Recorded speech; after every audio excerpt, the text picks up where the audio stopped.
Բարև ձեզ, Արարատ հեռուստաընկերության եթերում շտապ օգնություն հաղորդաշարն է բազմաթիվ հիվանդությունների և միակ առողջության մասին։ Մենք աշխատում ենք ուղիղ եթերում, հարգելի հեռուստադիտողներ, և դուք ունեք հնարավորություն զանգահարելու և ձեր հարցը ուղղելու բժշկին 54 89 34 մեր հեռախոսահամարն է, հարցերը ընդունվում են նաև ինտերնետով շտապ օգնություն շնիկ Արարատ գծիկ TV.am հասցեով։ Այսօր խոսելու ենք շատերին անհանգստացնող մի խնդրի գաստրոէզոֆագյալ ռեֆլյուքսային հիվանդության մասին։ Դա հաճախ արտահայտվում է կերակրափողի և ստամոքսի միջև այրոցի զգացողությամբ կամ ինչպես մեջբերում են ռուսերենից իզժոգայով։ Ինչ հիվանդություն է դա, ինչու է առաջանում և որոնք են բուժման միջոցները, այս և այլ հարցերի կպատասխանի մեր հյուրը գաստրոէնտերոլոգ Շուշան Միրիջանյանը։ Բարև ձեզ բժշկուհի։ Շատ շնորհակալ եմ, որ կրկին ժամանակ տրամադրեցիք և եկաք մեր հաղորդաշարին հյուր։ Շնորհակալ հրավերի համար։ Խնդրեմ, ես լավ հիշում եմ, որ մենք նախորդ անգամ հենց այս թեմայի շարունակության խոստումը տվեցինք մեր հեռուստադիտողներին, որովհետև խոցային հիվանդությունները առանձին մեծ թեմային, բայց գաստրոէզոֆագյալ ռեֆլյուքսին չհասցրեցինք մանրամասն անդրադառնալ։ Ինչ է սա, այս բարդ տերմինը գաստրոէզոֆագյալ ռեֆլյուքսային հիվանդություն։ Խնդրում եմ բացատրեք բոլոր բառերը։ Գաստրոէզոֆագյալ ռեֆլյուքսային հիվանդությունը բնութագրվում է ստամոքսից կամ 12 մատնյա աղիքից պարունակության հետ հոսքով դեպի կերակրափողի խոռոչ։ Նորմայում մեր կերակրափողը պաշտպանված չէ աղաթթվի ազդեցությունից։ Աղաթթուն, այսինքն ստամոքսահյութը, շատ ագրեսիվ գործոն է համարվում կերակրափողի լորձաթաղանթի համար։ Բնակչության, մեծահասակ բնակչության 1/3-ը տառապում է այս խնդիրով։ Հիմնական ախտանշանը, որ անհանգստացնում է հիվանդներին, դա այրոցի զգացումն է։ Այրոցը հենց դրսևորվում է ստամոքսի թթու պարունակության ներգործությամբ կերակրափողի լորձաթաղանթի վրա։ Այսինքն նույն այդ իժոգան, որ շատերը զգում են, հենց լինում է գաստրոէզոֆագյալ հիվանդության ժամանակ։ Շուշան, խնդրում եմ նկարագրեք, թե ինչ է տեղի ունենում այդ դեպքում, այդ ժամանակ կերակրափողի և ստամոքսի միջև այդ տարածությունում։ Այնտեղ կան փականներ, որ սկսում են վատ աշխատել, թե պարզապես զուտ ստամոքսահյութի ֆիզիկական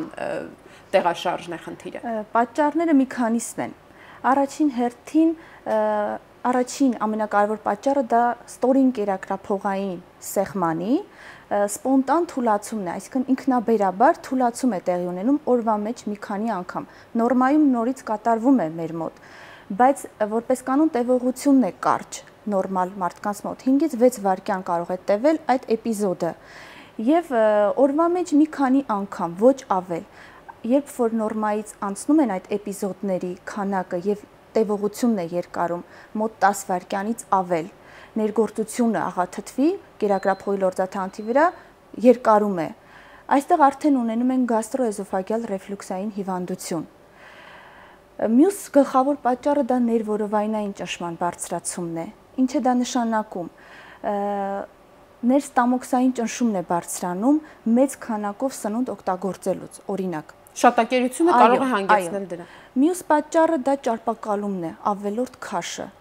հղիությունը, քրոնիկ փորկապությունները, շատ պիրք հագուստ կրելը, այո, սպորտով զբաղվելը, ֆիզիկական ծանրաբեռնվածությունը։ Մյուս պատճառը սպորտով զբաղվելը կարող է հանգեցնել դրան։ Այո, ներվորովայնային ճնշման բարձրացման հետևանքով։ Իսկ կան որոշակի սպորտաձևեր, որ հատկապես կարող են առաջացնել այդ խնդիրը։ Հատկապես ես անունը լավ չեմ հիշում, ծանրություն բարձրացնող սպորտաձևերն, այո, ծանրության բարձրացման հետ կապված սպորտաձևերը։ Մյուս պատճառը, որ ավելի կարևոր է, դա ստորին կերակրափողային սֆինկտերի տոնուսի իջեցումն է։ Նորմայում տոնուսը բարձր պետք է լինի ստորին կերակրափողային սեղմանի։ Ինչ-ինչ պատճառներով տեղի ունենում տոնուսի թուլացում։ Առաջին մեծ պատճառը դա ստոծանու կերակրափողային բացվածքի ճողվածքն է։ Նորմայում ստոծանին մկանային թաղանթ է, որը բաժանում է մեր որովայնի խոռոչը կրծքավանդակից։ Եվ ունի բացվածքներ, որոնց միջոցով անցնում են մի շարք օրգաններ, կերակրափողը, խոշոր անոթները եւ այլն։ Եվ ինչ-ինչ պատճառներով տեղի ունենում այդ ստոծանու մկանային թելերի թեղեքում։ Եվ իր այդ գրկող ֆունկցիան, ինքը գրկում է ստորին կերակրափողային սֆինկտերը, թուլանում է։ Եվ կարող է ստորին կերակրափողային սֆինկտերը տեղաշարժվել դեպի վերև։ Նորմայում նրանք նույն մակարդակի վրա պետք է գտնվեն։ Ստամոքսի ինչ-որ հատված, ֆունդալ հատվածը, հատակը նորից կարող են տեղաշարժվել դեպի կրծքավանդակ։ Սա արդեն ճողվածքի պատկեր է եւ կոնսերվատիվ բուժման անարդյունավետության դեպքում այսպիսի հիվանդները միշտ դիմում են վիրաբուժական միջամտության։ Այսինքն դա այնպիսի խնդրի է վերածվում, որ պարբերաբար անհանգստացնում է մարդուն եւ վերածվում քրոնիկ պրոբլեմի։ Այո, եւ կյանքի որակի վրա է ազդում։ Հասկանալի է։ Մյուս պատճառները սֆինկտերի թուլացման դա սննդային պատճառներն են, դեղորայքների օգտագործումը, որոնք ելի ազդում են սֆինկտերի տոնուսի վրա, ալկոհոլը, ծխախոտը, սուրճը նույնպես թուլացնող էֆեկտներ ունեն։ Հասկանալի է։ Դուք բազմաթիվ պատճառներ նշեցիք, բժշկուհի, ես որքան հասկացա, այս խնդիրը կարող է հետևանք լինել նաև այլ հիվանդությունների, որոնց բուժման համար թեկուզ ձեր նշած դեղամիջոցներից օգտագործելով կարող է հանգեցնել այդ խնդրին։ Կան որոշակի հիվանդություններ, որոնք առավել քան կարող են հանգեցնել գաստրոէզոֆագյալ ռեֆլյուքսային հիվանդություն։ Հիմնականում այնպիսի հիվանդները, որոնք երկարատև ստանում են հակահիպերտենզիվ դեղորայքներ, սրտային դեղամիջոցներ, բետա-բլոկատորները նույնպես թուլացնող ազդեցություն ունեն սֆինկտերի վրա, կալցիումի անտագոնիստները, որոնք ճնշման հազարկերական հիպերտենզիայի ժամանակ են օգտագործում հիվանդները։ Հիմնականում դրանք են, ինչպես նաև ոչ ստերոիդային հակաբորբոքիչ միջոցները, որոնք ոչ միայն ստամոքսի լորձաթանանթի վրա վնասող ազդեցություն ունեն, այնպես նաև կերակրափողի։ Հասկանալի է։ Մենք հարցեր ենք ստանում նաև ինտերնետով։ Հիմա ես տեսնում եմ, որ արդեն այստեղ ունենք առաջին հարցը հենց սրտի հետ կապված, ասում է, ես սրտի իշեմիկ հիվանդություն ունեմ, 45 տարեկան եմ, սրտի իշեմիկ հիվանդություն ունեմ եւ շատ հաճախ ունենում եմ ձեր նշած ախտանշաններից, կոնկրետ իժոգա է լինում ինձ մոտ, ես չգիտեմ դա այդ հիվանդությունը կա ինձ մոտ թե ոչ, բայց հնարավոր է սրտային խնդիրը կապ ունենա այդ խնդրի հետ։ Հիմնականում սրանք տարբեր հիվանդություններ են, հնարավոր է, որ ուղղակի ինդուկցիան իրար, այսինքն երբեմն լինում են հիվանդներ, որոնք ունենում են ստոծանու կերակրափողային բացվածքի ճողվածք, փականի անբավարարություն, երկարատև իժոգաներ եւ սրտային խնդիրը ել ավելի է խորանում այս դեպքում, բայց միանշանակ ասել, որ սրանից կարող է դիտվել սրտի իշեմիկ հիվանդություն, սխալ է։ Այսինքն ուղղակի ավելի խորացնել ախտանիշները։ Հասկանալի է։ Իսկ հնարավոր է իժոգան հուշի սրտային խնդիրների մասին։ Մեզ մոտ սրտաբանը նշեց,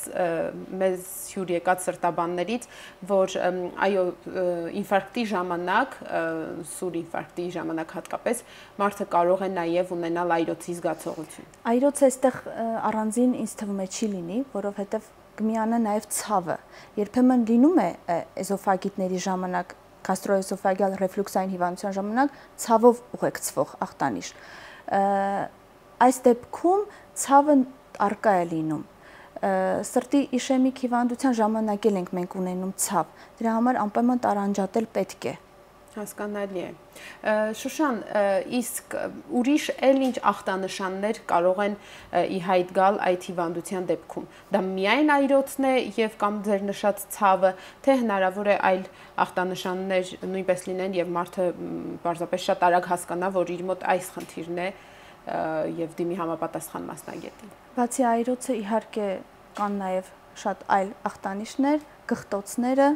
տանջող գղտոցներ նույնիսկ, դիսֆագիա, օդինոֆագիա, ես հիմա մանրամասն կբացատրեմ ինչ են դրանք իրենցից ներկայացնում, եւ ռեգուրգիտացիա։ Դիսֆագիան դա կերակրափողով սննդի անցման դժվարեցումն է։ հիմնականում պարադոքսալ դիսֆագիա է դիտվում, ինչ է սա, այսինքն հեղուկ սնունդը ավելի դժվար է անցնում, քան կոշտ սնունդը։ Այսպիսի հիվանդները միշտ ասում են ջուր խմելը հեղուկը դժվար է անցնում, ավելի դժվար, քան սովորական ուտելիքը։ Սա պայմանավորված է կերակրափողի մկանաթելերի դիսկոորդինացված շարժումներով։ Ինչ է նշանակում օդինոֆագիա, սա ցավն է կլման ժամանակ, սննդի անցման ժամանակ ցավ են նշում հիվանդները, որը ճառագայթում է դեպի միջթիակային տարածություն, պարանոց, ստորին ծնոտ, իսկ ռեգուրգիտացիան դա կերակրափողի պարունակության ակամա ինքնաբերաբար հետխոսքն է բերանի խոռոչ։ Սա այլ կերպ կոչվում է կերակրափողային փսխում։ Թթու պարունակությունը շատ հաճախ հոսք է կատարում դեպի բերանի խոռոչ։ Սա էլ է շատ տարածված ախտանիշ մանավանդ պառկած վիճակում գիշերային ժամերին։ Հասկանալի է։ Շուշան, ձեր նշած երրորդ ախտանիշներից հատկապես նորածինների մոտ նույնիսկ ժողովուրդը այսպիսի խոսք ունի, չէ, որ կան նորածին երեխաներ, որ հետևող են ներողություն եմ խնդրում արտահայտության, որ միանգամից կերակրելուց հետո երեխաների մոտ այդ ռեֆլեքսը առաջանում է եւ հատկապես նման դեպքերում պետք է այդ ճիշտ դիրքով պահեն, հա, ծնողները երեխաներին, որպեսզի ռեֆլեքսը զարգանա, ես որքան հասկանում եմ, որպեսզի հետ հոսք չլինի, այսինքն գղտոց ռեֆլյուքս չլինի, կերածի պարունակությամբ հետ հոսք չլինի կերակրափող։ Այս հիվանդների մոտ էլ շատ հաճախ ուտելուց հետո մենք խորհուրդ ենք տալի գոնե 15-ից 20 րոպե ոտքի վրա մնալ, որպեսզի այդ հետ հոսքի էպիզոդները պակասեցվեն։ Դա շատ կարևոր է այս դեպքում։ Խնդրում եմ մեկ անգամ եւս հիշեցրեք երիտասարդ մայրիկներին, որն է այն ճիշտ դիրքը, որ պետք է բռնեն իրենք այդ դիրքով փոքրիկներին եւ քանի րոպե այդ դիրքով պահեն, մի քանի կանոններ ասեք, որ հատկապես նրանք, ովքեր ում բալիկներ ունեն այդ խնդիրը, հեշտ հաղթահարեն։ 15-ից 20 րոպե ուղղահայաց դիրքով, պարտադիր պահել երեխային, որպեսզի կիսանստած, թե կապ չունի ոտքերը կախված։ Շատ քիչ գլուխը հետ գցած, բայց ավելի շատ ուղղահայաց դիրքը անպայման պահել պարտադիր է։ Նստած չէ, որովհետև ներվորովայնային ճնշումը բարձրանում է եւ կարող է հետ հոսք լինել եւ փսխում փոքրիկների մոտ։ Ընդ որում ես հիշում եմ, որ մանկաբույժը հատուկ շեշտում էր, որ այն մեկ ձեռքի վրա նստեցնում են երեխային, մյուս ձեռքը ոչ թե հենց որովայնի վրա են դնում, որպեսզի սեղմվի եւ ֆիզիկա մեխանիկորեն առաջացնի հենց այդ խնդիրը, այլ մի փոքր ավելի վերև, կրծքավանդակին մոտիկ, որպեսզի պարզապես գղտոցներով անցնի։ Շուշան, դուք նշեցիք, որ գաստրոէզոֆագյալ ռեֆլյուքսային հիվանդությունը կարող է լինել այլ հիվանդությունների հետևանք։ Իսկ հնարավոր է այդ հիվանդությունը պատճառ դառնա ուրիշ հիվանդությունների։ Անշուշտ, մի շարք բարդություններ կարող են զարգանալ այս հիվանդության դեպքում։ Դա առաջինը էզոֆագիտն է, ռեֆլյուքս էզոֆագիտ։ Կերակրափողի դիստալ հատվածի լորձաթաղանթի բորբոքումն է։ Երբեմն երկարատև այրոցների հետևանքով առաջանում են էրոզիվ խոցային ախտահարումներ կերակրափողի ստորին հատվածում, ինչպես նաև նեղացում լուսանցքի եւ շատ տարածված մոտավորապես 10-ից 20% դեպքերում այս հիվանդների դիտվում է, այսպես ասած, բարետի կերակրափող։ Սա իրենից ներկայացնում է նախաքաղցկեղային վիճակ եւ մեծանում է ռիսկը կերակրափողի ադենոկարցինոմայի զարգացման։ Տեղի է ունենում բջիջների վերափոխում, էպիթելի կերակրափողի բազմաշերտ, տապակ էպիթելի վերափոխում, միաշերտ գլանաձև էպիթելի, բարակ աղիքային էպիթելի։ Սա բջջային վերափոխումներ են կատարվում եւ հանդիսանում են նախաքաղցկեղային իրավիճակներ։ Նորից ունենք հարց ինտերնետով, նկարագրում է այսպիսի իրավիճակ, ասում է ես 40 տարեկան եմ եւ ինձ մոտ իժոգայի զգացողություն չի լինում, բայց ինչ ուտում եմ, կարծես շարվի կերակրափողիս ամբողջ երկարությամբ եւ ասում է զուգահեռ վկնացության զգացողություն եմ ունենում։ Դա կարող է կապ ունենալ ձեր նկարագրած հիվանդության հետ։ Հիմնականում այս հիվանդությունը ուղեկցվում է այրոցներով, սակայն այդ սննդի շարման զգացողությունը շատ բնորոշ է, երբ կերակրափողի դիսկոորդինացիան է խանգարված, շարժողականությունը դա էլ շատ լինում է նևրոգեն պատճառներից։ Իսկ վքնածությունը տարբեր պատճառներից կարող է լինել, քրոնիկական գաստրիտները կբերեն վքնածության, ինչու՞ չէ խոցային հիվանդությունը, քրոնիկական պանկրեատիտները, ենթաստամոքսային գեղձի բորբոքումը, լեղուղիների խնդիրները, ինչպես նաև հավելյալ բակտերիալ աճը աղիքներում, որը գոյացվի ավելորդ գազագոյացմամբ եւ հիվանդները նորից կունենան այդ վքնածության զգացումը։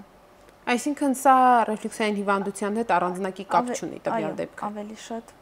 Իսկ ձեր նկարագրած երկրորդ առաջին տիպը ոնց եթե ես չեմ սխալվում, երբ հեղուկի ներհոսքն է ավելի դժվարանում, քան դա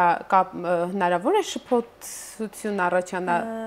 այդ երևույթն է թե չէ, հիվանդը նշում է ուտելիքի շարժման զգացողություն, առաջինը կասեր հեղուկն է դժվար անցնում, այո, առաջինը կասեր հեղուկն է դժվար անցնում, հետո նոր կոշտը։ Հասկանալի է։ Շուշան, ըստ ծագումնաբանության կամ ըստ արտահայտման միջոցների կամ այլ չափորոշիչների կարելի է դասակարգել ռեֆլյուքսային հիվանդությունը, թե դա մեկ հիվանդություն է եւ վերջ։ Հիմնականում ընդունված է հետևյալ դասակարգումը, բնորոշում են գաստրոէզոֆագալ ռեֆլյուքսային հիվանդություն առանց էզոֆագիտի, սա կոչվում է էնդոսկոպիկ նեգատիվ ձև, այսինքն էնդոսկոպիկ հետազոտության ժամանակ որևէ ախտանիշ չենք բացահայտում եւ գոյություն ունի գաստրոէզոֆագյալ ռեֆլյուքսային հիվանդություն էզոֆագիտի զարգացմամբ էնդոսկոպիկ պոզիտիվ ձև, այսինքն էնդոսկոպիայի ժամանակ երբ մենք նայում ենք լորձաթաղանթում առկա է բորբոքում, այտուց, էրոզիաներ, խոցեր, նայած որ ստադիայում է ցանկալի է նեգատիվը փաստորեն, եթե կա գոնե նեգատիվ ձև։ Չնայած այս երկու դեպքում էլ նույն ախտանիշներն են հիմնականում ուղեկցում հիվանդներին։ Այրոցը երկու դեպքում էլ կա, բուժման տակտիկաներն են արդեն տարբեր, տևողությունը բուժման, արդեն հասկանալի է։ Մինչև բուժմանը անցնելը, խնդրում եմ, եթե մարդը թակում է գաստրոենտերոլոգի դուռը, նկարագրում է այդ բոլոր իրավիճակները, որոնք անհանգստացնում են իրեն եւ ամենառաջին հերթին իհարկե այրոցի զգացողությունը, ինչ ախտորոշման մեթոդների եք դիմում, ինչպես է ախտորոշվում տվյալ հիվանդությունը եւ արդյոք հնարավոր է այն շփոթել մեկ այլ խնդրի հետ, թե ախտորոշումը շատ հստակ է տեղի ունենում։ Առաջին հերթին մենք առաջարկում ենք իհարկե էնդոսկոպիկ հետազոտությունը, գումարած ռենտգենաբանական հետազոտությունը։ Երկուսն իրար հետ մեզ լիարժեք կտա ինֆորմացիա, թե ինչ է կատարվում այստեղ։ Ռենտգենաբանական հետազոտությունը կատարվում է հորիզոնական դիրքում, հիվանդին տալիս են կոնտրաստ խմելու բարիումի լուծույթ եւ հորիզոնական դիրքում գլուխը մի փոքր հետ գցած դիտում ենք այդ կոնտրաստի շարժումը կերակրափողից ստամոքս, կա արդյոք հետհոսք ստամոքսից դեպի կերակրափող, թե ոչ։ Եթե կա լուսանցքի նեղացում կերակրափողի, իսկ սա արդեն բարդություն է համարվում, նույնպես մենք ռենտգենաբանորեն կտեսնենք նեղացված հատվածներ։ Իսկ էնդոսկոպիկ հետազոտությունը ավելի մեծ ինֆորմացիա կտա արդեն լորձաթաղանթի վիճակը գնահատելու համար, ինչպես նաև սֆինկտերի վիճակը գնահատելու, լրիվ է փակվում, կիսատ է փակվում, ստամոքսի լորձաթաղանթի հետ անկում կա դեպի կերակրափողի խոռոչ, պրոլապս է կոչվում, քանի սանտիմետրի վրա է գտնվում կարդիալ փականը, կա արդյոք էրոզիաներ, կա խոց, ինչու՞ չէ անհրաժեշտության դեպքում, եթե տեսնում ենք արդեն էրոզիվ խոցային process, անպայման վերցնում ենք բիոպսիա հետազոտելու համար, բացառելու բարետի կերակրափողը, իմ ասած նախաքաղցկեղային վիճակը, եւ ինչու՞ չէ ուռուցքների ժամանակ նորից բիոպսիա ենք վերցնում անպայման հիստոլոգիական հետազոտության համար։ Հասկանալի է։ Բժշկուհի, լսենք մեր հեռուստադիտողին, նա արդեն կապի մեջ է։ Ալո։ Ալո, բարև ձեզ։ Այո, բարև ձեզ։ Ես սրտի խնդիրներ ունեմ, արիթմիա, իշեմիա եւ ստամոքսի, գաստրիտ, լեղապարկի քրոնիկական բորբոքում։ Ես բժշկին խնդրեցի, որ ինձ բանը գաստրակոպիա անցկացնեն։ Հրաժարվեցին, թե սրտի նման խնդիրներ ունեք, ձեզ չի կարելի։ Ես խնդրում եմ, դա որքանով է ճիշտ։ Շնորհակալություն։ Շնորհակալություն։ Շատ ակտուալ հարց է, մենք շատ ենք ունենում այդպիսի հիվանդներ, որոնց ցուցված է գաստրոսկոպիա, սակայն տեսնում ենք ունեն խնդիրներ սրտի հետ կապված։ Սակայն այստեղ պետք է անպայման կարդիոլոգի ցուցում բացառենք հնարավոր վտանգները։ Ես պետք է համոզված լինենք սրտի իշեմիկ հիվանդության որ աստիճանն է, ինֆարկտ տարած է, ինչ տարիքում է հիվանդը, Արիթմիա նույնպես նշեց։ Արիթմիա մենք անում ենք գաստրոսկոպիա նման հիվանդներին, սակայն կարդիոլոգի միայն թույլտվությունից հետո։ Եթե հիվանդին չեն թողել, այսպես ասած, ուրեմն ինչ-որ խնդիրներ լուրջ եղել են։ Անպայման EKG, էխոկարդիոգրաֆիա եւ սրտաբանի գրառում, պարտադիր, որպեսզի ավելորդ վտանգներից խուսափենք մենք։ Խնդրում եմ, ասեք, թե նորից հիշեցրեք գաստրոսկոպիայի իմաստը, ինչ էր կատարվում, եւ դա ինչու է վտանգավոր կոնկրետ սրտի նման խնդիրներ ունեցող մարդկանց։ Գաստրոսկոպիայի ժամանակ բարակ զոնդի օգնությամբ մենք բերանի խոռոչով, կերակրափողով անցնում ենք դեպի ստամոքս եւ 12 մատնյա աղիք։ Եվ այդ խողովակի ծայրին ամրացված է էկրանի պես, այո, ինչ-որ տեսախցիկ, լուսային ճառագայթ, որի միջոցով նկարվում է մի ամբողջ ստուդիա։ Այո։ Եւ բարակ զոնդ է ինքը իրենից ներկայացնում մոտ 1 սանտիմետր տրամագծով, սակայն process-ը տհաճ է ինքնին։ Ճիշտ է, տևում է մինչև 1 րոպե, 30 վայրկյանից մինչև 1 րոպե, սակայն ուղեկցվում է հիվանդի ворցկոցներով, տհաճ զգացողություններով, ու այսպիսի սրտային հիվանդները շատ խոցելի են այս դեպքում։ Շնչառությունն են երբեմն չեն կառավարում, հնարավոր է հիվանդը 15 վայրկյան ուղղակի չի կարողանում նորմալ շնչել։ Մենք ուղղություն ենք ցույց տալի, ասում ենք շնչեք, մենք ձեր շնչափողը չենք փակել, շնչական ուղիները լիովին բաց են։ Ընկնում է խուտ ճապի մեջ, տագնապի մեջ եւ կարծես մի քանի վայրկյան հնարավոր է նույնիսկ շնչառության չշնչեն։ Ինձ թվում է դրանով է ավելի վտանգավոր սրտային հիվանդների համար տվյալ պրոցեդուրան։ Իսկ եթե այդ խնդիրը կա եւ սրտաբանը արգելել է, ասում է ոչ, նրա մոտ սիրտային իրավիճակում է, որ չպետք է կատարվի գաստրոսկոպիա, այդ դեպքում ախտորոշում է էխոյի եւ ռենտգենաբանական հետազոտություն, կոնտրաստով ռենտգեն հետազոտություն։ Եվ էլի լիարժեք պատասխան։ Այդքան լիարժեք չի, լիովին պատասխան մեզ չի տա, սակայն օրգանական կոպիտ փոփոխությունները կբացառենք, ուռուցքները կերևան, անպայման խոցն էլ կերևա կերակրափողի, ստոծանու կերակրափողային բացվածքի ճողվածքը կերևա, կտեսնենք կա հետ հոսք թե չէ, ինչ որ չափով ինֆորմացիա կունենանք, սակայն լորձաթաղանթի բորբոքման մասին, էրոզիվ պրոցեսների մասին ոչ լիարժեք կլինի մեր ինֆորմացիան, բայց այս դեպքում այլընտրանք չկա, ռենտգենաբանական հետազոտություն կանենք։ Հասկանալի է։ Երբ հիվանդը եկավ, բողոքեց, որ այսպես է լինում, դուք ուղարկեցիք ձեր նշած հետազոտություններին, ամբողջ հետազոտությունները դուք արդեն մեզ ներկայացրիք եւ հաստատեցիք, որ տվյալ մարդու մոտ հենց գաստրոէզոֆեգեալ ռեֆլյուքսային հիվանդություն է։ Ինչ տիպի բուժում է առաջարկվում հիմա։ Ժամանակակից բժշկագիտությունը կոնսերվատիվ միջոցներ է կիրառում, թե վիրաբուժական միջամտության կարիք նույնպես կա, ինչ պետք է անի հիվանդը այդ դեպքում։ Մենք առաջարկում ենք եւ դեղորայքային եւ ոչ դեղորայքային միջոցներ։ Առաջինը իհարկե պետք է ապրելակերպի փոփոխություն։ Ինչ է սա նշանակում։ Ուտել քիչ-քիչ չափաբաժիններով օրը մի քանի անգամ, որպեսզի ներստամոքսային ճնշումը չբարձրանա։ Ուտել ոչ կծու, ոչ թթու, ոչ տոմատային, ցիտրուսային սնունդ, ալկոհոլը, սուրճը, ծխախոտը սահմանափակել հնարավորինս չափով։ Քաշի նվազեցման ուղղությամբ ենք աշխատում այսպիսի հիվանդների մոտ, եթե կա ավելորդ քաշ։ Նիհար մարդիկ ավելի քիչ հակված են փաստորեն այդ խնդրին։ Քրոնիկ փորկապություն ունեցող հիվանդների մոտ է շատ հաճախ դիտվում այսպիսի խնդրեմ, շտկում ենք տվյալ խնդրեմը։ Անպայման հիվանդին խորհուրդ ենք տալիս քնելուց գլխի տակը բարձր լինի, 2 բարձով քնի, ուտելուց հետո չպարկի, 15-ից 20 րոպե քայլի եւ վերջին ուտելը լինի մոտավորապես քնելուց 3 ժամ առաջ։ Խուսափի գազավորված ըմպելիքների օգտագործումից եւ բոլոր այն սնունդը, որը առաջացնում է սֆինկտերի թուլացում։ Այս ամենի հետ մեկտեղ մենք առաջարկում ենք իհարկե դեղորայքային բուժումը։ Խնդրում եմ մինչև դեղորայքին անցնելը լսենք հեռուստադիտողին, նա կապի մեջ է բժշկուհի։ Ալո։ Ուրեմն ես բժշկուհին հարց ունեմ, որ կապուչինա ինձ մոտ բանը բժիշկների մոտ բուժվել եմ, բայց էֆեկտ չի եղել։ Հիմա ինչի կառաջարկի։ Շնորհակալություն։ Շնորհակալություն։ Ընդհանրապես մեկ փորկապություն։ Իհարկե սա մեր թեմային չի վերաբերում, բայց պետք է նախ ողջել փորկապության պատճառը։ Պետք է ճշտել, որ տարիքից է զարգացել տվյալ փորկապությունը։ Երբեմն մեծահասակների մոտ տարիքային process-ների հետ կապված մկանային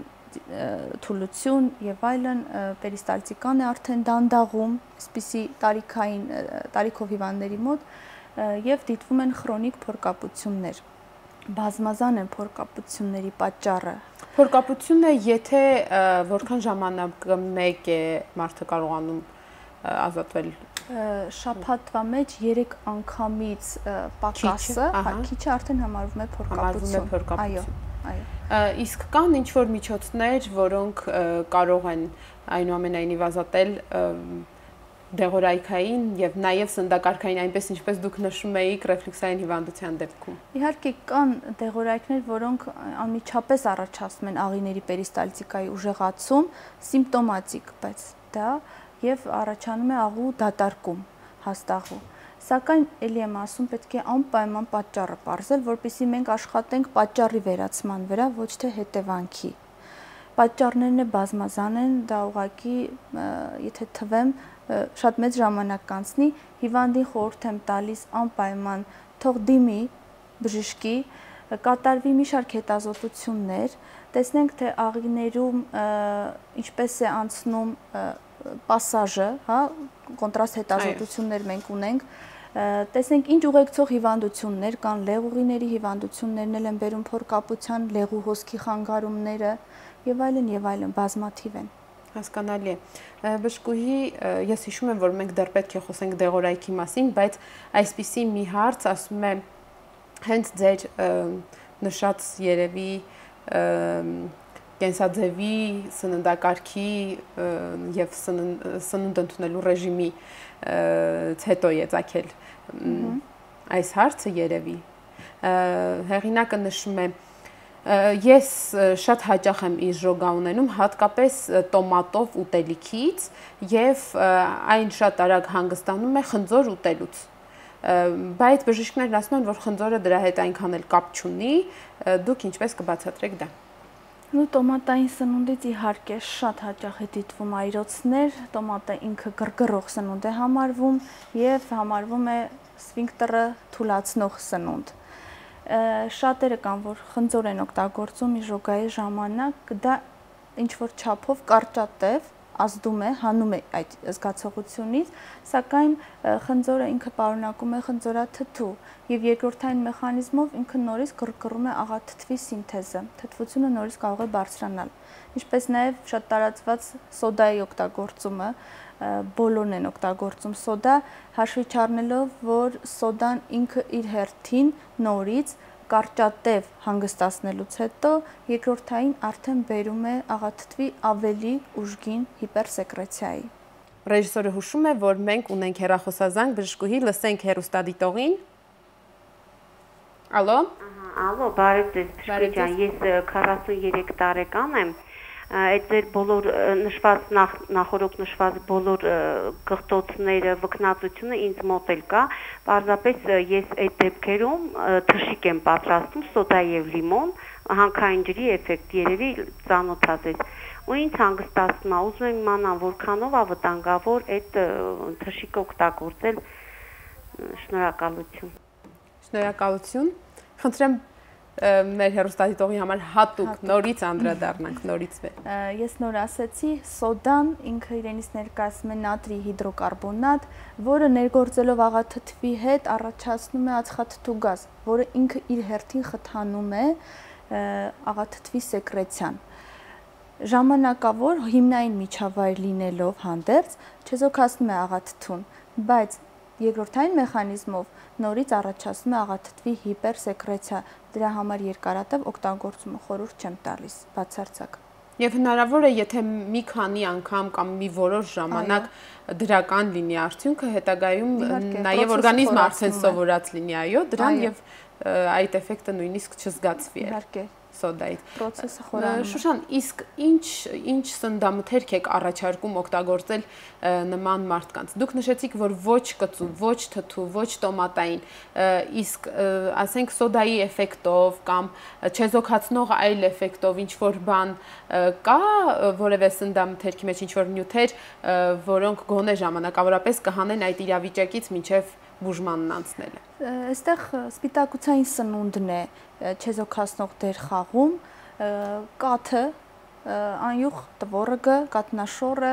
միսը, խաշած միսը նույնպես ինքը չեզոքացնող էֆեկտ ունի, ինչպես նաև մնացած բոլոր շոգեխաշած սնունդը, դյուրամարս, ինչպեսին այս հիվանդներին միշտ խորհուրդ ենք տալի, ընդհանրապես մեր ստամոքսային համակարգի խնդիր ունեցող հիվանդներին խորհուրդ ենք տալիս։ Հասկանալի է։ Դյուրամարս, խաշած, ոչ տապակած կերակրատեսակներ։ Խնդրում եմ հիմա ներկայացրեք նաև դեղորայքային բուժումը։ Ինչ դեղորայք եք նշանակում եւ որքան արդյունավետ են դրանք լինում որ իրավիճակներում։ Ներկայումս լայնորեն կիրառվում է այս դեպքերում իմունային պոմպի ինհիբիտորներ են կոչվում։ Սրանք ամենաէֆեկտիվն են համարվում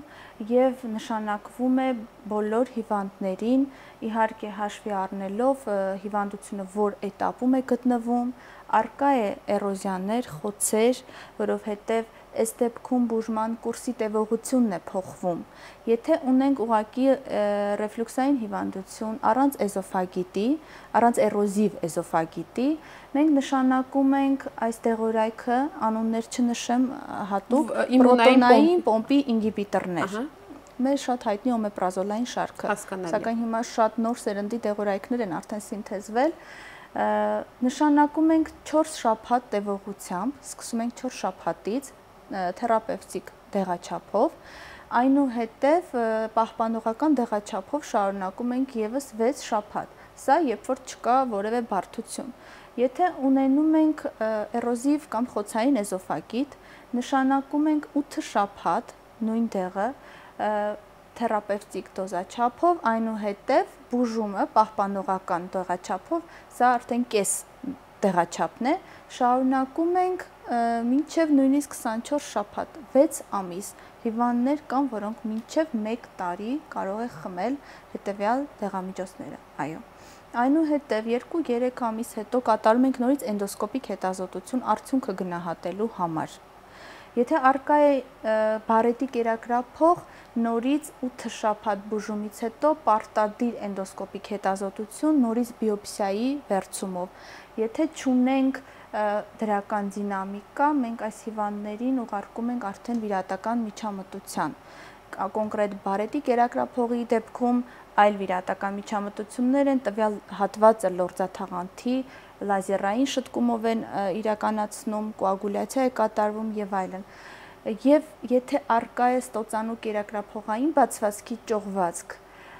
այստեղ արդեն մոտեցումը այլ է։ Կոնսերվատիվ բուժման անարդյունավետության դեպքում,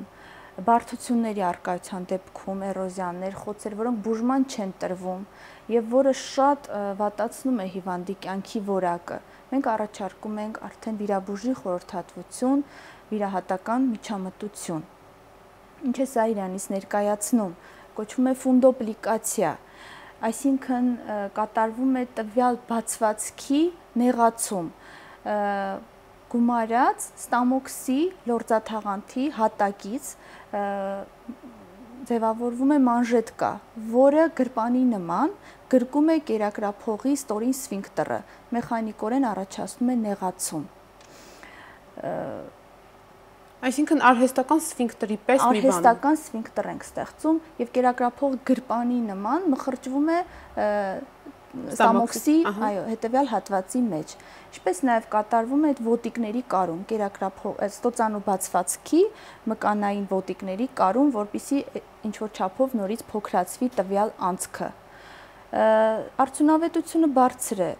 80-ից 90% դեպքերում հիվանդները 10 տարուց ավել ռեցիդիվ էլ չեն ունենում։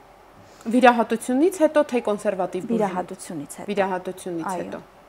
Իսկ եթե 10 տարուց հետո նորից է լինում կրկնակի վիրահատություն, նորից կարելի է կատարել ռեցիդիվներ, սակայն շատ հազվադեպ։ Նորից վիրահատություն արդեն վիրաբույժները կասեն ինչ կառաջարկեն, չեմ կարծում, որ նորից վիրահատական միջամտության դիմեն այսպիսի հիվանդները։ Հասկանալի է։ Փաստորեն այնպիսի դեղամիջոցներ, որոնք այդ սֆինկտրի գործունեությունը կվերականգնեն, առայժմ չկան։ Եվ հիվանդները ավելի շատ, եթե հենց սֆինկտրի, այսպես ասենք, հա, թուլացել է սֆինկտրը, պետք է գնան վիրահատության։ Ունենք պրոգինետիկ կոչված խումբը դեղամիջոցների, որոնք ոչ թե տոնուսն են բարձրացնում սեղմանի, այլ շարժողականությունն են կարգավորում կերակրափողի, ստամոքսի, որպեսզի հնարավորինս հետհոսքերը խուսափենք հետհոսքերից։ Հասկանալի է։ Այդ ձեր նշած վիրահատությունները այսօր հասանելի են Հայաստանում, տարբեր կլինիկաներում կարելի է կատարել դա եւ Հայաստանի հիվանդները փաստորեն դրա համար դուրս գնալու կարիք չեն։ Չէ, մեր մոտ կատարվում են այդպիսի վիրահատություններ, ընդհանուր վիրաբույժները կատարում են, կա լապարասկոպիկ մեթոդը, նոր է ներդրվում, այսինքն շատ փոքր անցքի միջոցով հնարավոր է այդ խնդրը վերացնել եւ կա բաց վիրահատությունը, որը նորից շատ փոքր կտրվածքով է իրականացվում։ Խնդիր չի առաջացվում։ Հասկանալի է։ Շուշան, այստեղ այսպիսի մի հարց նորից ստացանք ինտերնետով, գրում է, հետաքրքիր է, այս անգամ ինտերնետով 50-անց։ Ես 50-անց եմ, տղամարդ է, չի նշում թե քանի տարեկան, ասում է այդ ռեֆլյուքսային, հավանաբար ինձ մոտ ձեր նկարագրած ռեֆլյուքսային հիվանդությունն է եւ ինձ մի քանի անգամ, որովհետև շատ հաճախ ունենում եմ իժոգաներ, մի քանի անգամ առաջարկել են դեղաբույսերի հիմքով դեղորայքի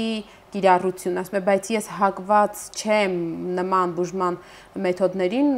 ուզում եմ իմանալ մեր հարգելի բժշկուհու կարծիքը դեղաբույսային հիմքով դեղամիջոցների կիրառությունը։ Ես խորհուրդ չեմ տա, որ հիվանդը ինքնուրույն կիրառի դեղաբույսեր, որովհետև դեղաբույսերը, եթե մի բանին օգնում են, մի քանի բանի կարող են վնասել, մինչև համապատասխան մասնագետը չխորհրդակցի եւ չնշանակի, ես խորհուրդ չեմ տա դեղաբույս ինքնուրույն օգտագործել։